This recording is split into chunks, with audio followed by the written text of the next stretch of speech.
السلام علیکم ورحمۃ اللہ وبرکاتہ۔ الحمدللہ والصلاۃ والسلام علی رسول اللہ وبعد۔ معزز سامعین، آج پیارے رسول صلی اللہ علیہ وسلم کا بیان کردہ ایک اور واقعہ، ایک اور قصہ ہم معلوم کرنے جا رہے ہیں۔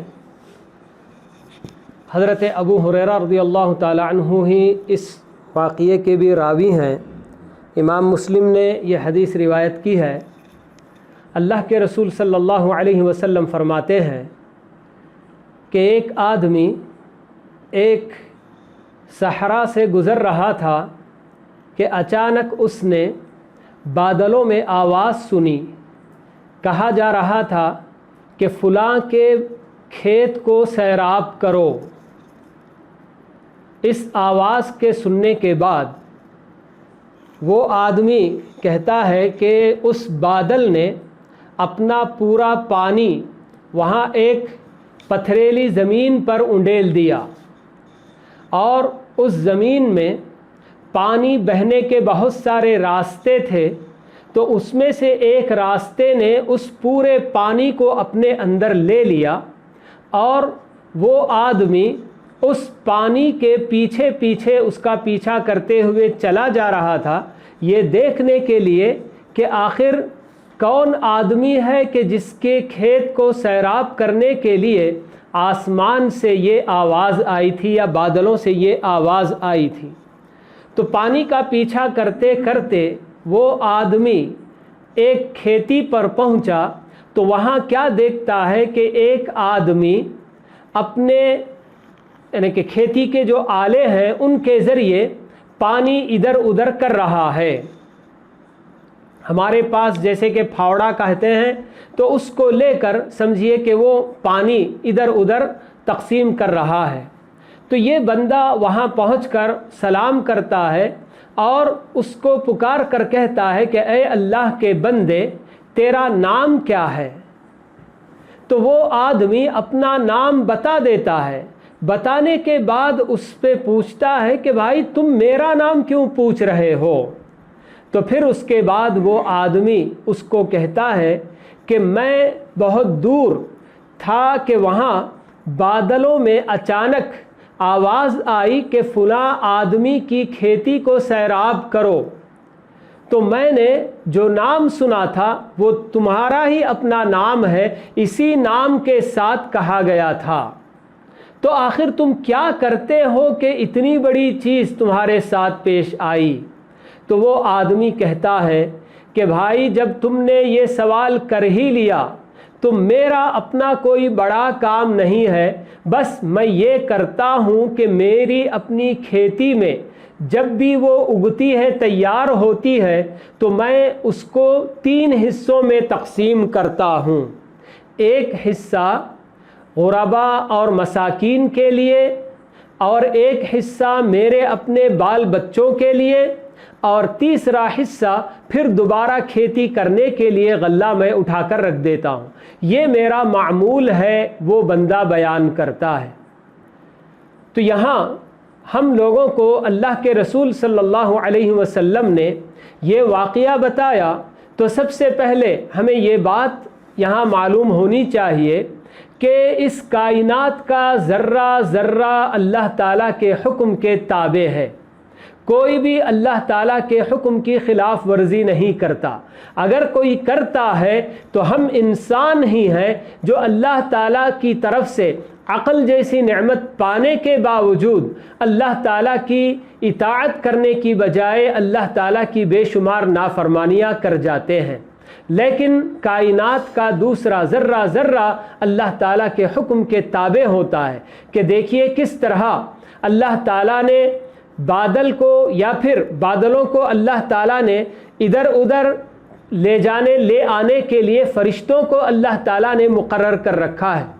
یہ ملائکہ، یہ فرشتے اللہ تعالیٰ کے نورانی مخلوق ہیں، ان کے ذمے اللہ تعالیٰ نے بہت سارے کام کر رکھے ہیں، تو بہت سارے ملائکہ کو، بہت سارے فرشتوں کو اللہ تعالیٰ نے بادلوں کے حوالے کر رکھا ہے، یا بادل ان کے حوالے کر رکھا ہے کہ وہ اللہ تعالیٰ کے حکم سے جہاں جہاں سیرابی کرنی ہوتی ہے، جہاں بارش کرانی ہوتی ہے، وہاں وہ بادلوں کو لے کر جاتے ہیں۔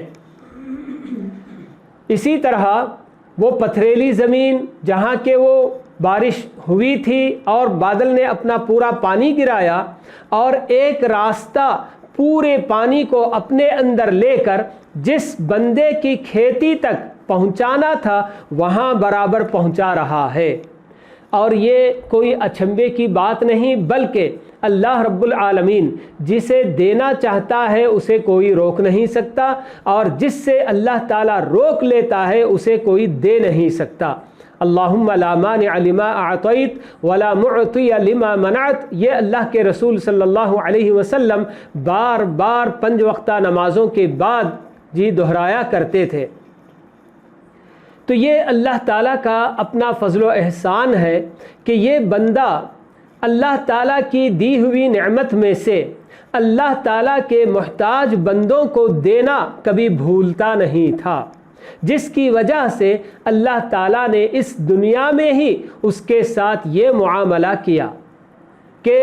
خاص اس کی اپنی کھیتی کو سیراب کرنے کے لیے اللہ تعالیٰ نے پانی کو حکم دیا، بادل کو حکم دیا، اور وہ بادل کا پانی صرف اس کی کھیتی کو سیراب کر رہا تھا۔ تو یہ اللہ تعالیٰ کی مرضی ہوتی ہے۔ یہ عام طور پر دیکھا بھی جاتا ہے کہ بسا اوقات خود عمر آباد میں ہم نے یہ دیکھا، بلکہ ہمارے اپنے مدرسے کے اندر ہم نے یہ دیکھا ہے کہ آدھے صحن میں بارش ہوتی ہے اور باقی کا آدھا صحن ویسے ہی بغیر بارش کے سوکھا پڑا رہتا ہے۔ تو یہ اللہ تعالیٰ کا حکم ہوتا ہے کہ اللہ تعالیٰ کے حکم سے جس یعنی کہ ٹکڑے کو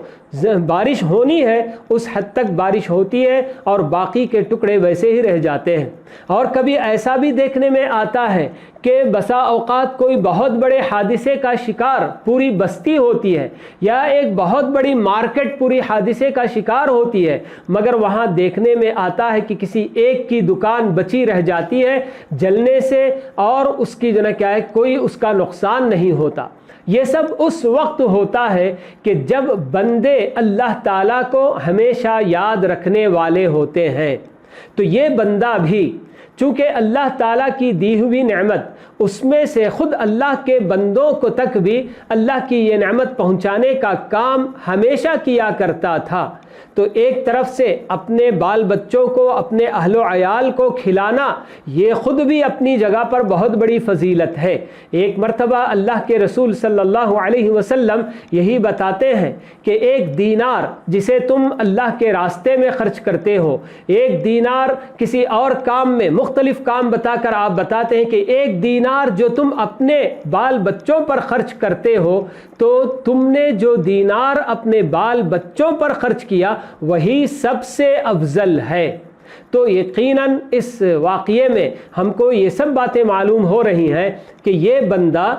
اللہ کے بندوں کو بھی جو کہ محتاج ہیں، فقیر ہوتے ہیں، ضرورت مند ہوتے ہیں، ان کا بھی خیال رکھتا تھا، اور خود اپنے اہل و عیال پر بھی مناسب طریقے سے خرچ کیا کرتا تھا، کوئی اسراف سے کام نہیں لیتا تھا۔ تو ایسے میں اللہ تعالیٰ اس کی اس یعنی کہ حرکت سے، اس کے اس کام سے خوش ہو کر اللہ تعالیٰ اسی دنیا میں اس کو اس طرح سے نواز رہے تھے۔ ہمارا اپنا دین انفاق پر بہت زیادہ زور دیتا ہے۔ ہمارا دین کبھی ہم کو یہ نہیں کہتا کہ تم اپنی حد تک جینے کی پوری کوششیں کر لو اور جینے کے سارے اسباب صرف اپنے لیے اکٹھے کر لو، تیار کر لو، بلکہ شروع سے ہی جب سے کہ ہمارا یہ دین اسلام اس دنیا میں آیا ہے، ابتدا ہی سے ہم اس کی تعلیمات میں یہ بات دیکھیں گے کہ وہ اوروں کے لیے بھی جینے کی ہم کو تعلیم دیتا ہے، یعنی کہ خود اپنے آپ میں جیتے ہوئے دوسروں کو بھی جینے کے لیے اسباب مہیا کرنے کی ہمارا دین ہم کو تعلیم دیتا ہے۔ اسی لیے شروع کی ہی آیتوں میں اگر ہم دیکھیں گے تو اللہ تعالیٰ یہ سب آیتیں اللہ کے نیک بندے مومن بندوں کے لیے اللہ تعالیٰ اتارتے ہیں کہ وَيُطْعِمُونَ الطَّعَامَ عَلَى حُبِّهِ مِسْكِينًا وَيَتِيمًا وَأَسِيرًا، یہ مکی آیتیں ہیں، مکے کی زندگی میں اترنے والی آیتیں. تو اللہ تعالیٰ ان آیات میں بھی یہ بات بتاتے ہیں کہ یہ اللہ کے بندے ہوتے ہیں جو اللہ تعالیٰ کے دیے ہوئے رزق کو باوجود اس کے کہ ان کو بھی ضرورت ہوتی ہے، خواہش ہوتی ہے، مگر پھر بھی مسکینوں کو، یتیموں کو اور قیدیوں کو کھلاتے ہیں. اور جو کھلاتے نہیں اللہ تعالیٰ ان پر ایک طرح سے ناراضگی کا اظہار کرتے ہیں. جیسے کہ ابو جہل کے تعلق سے آیتیں اتری، ارأیت الذی یکذب بالدین ولا یحض علی طعام، ارأیت الذی یکذب بالدین ولا یحض علی طعام المسکین، وہاں خصوصی طور پر یہ بات بتائی گئی کہ وہ یتیم کو کھلانے پر ابھارتا بھی نہیں ہے.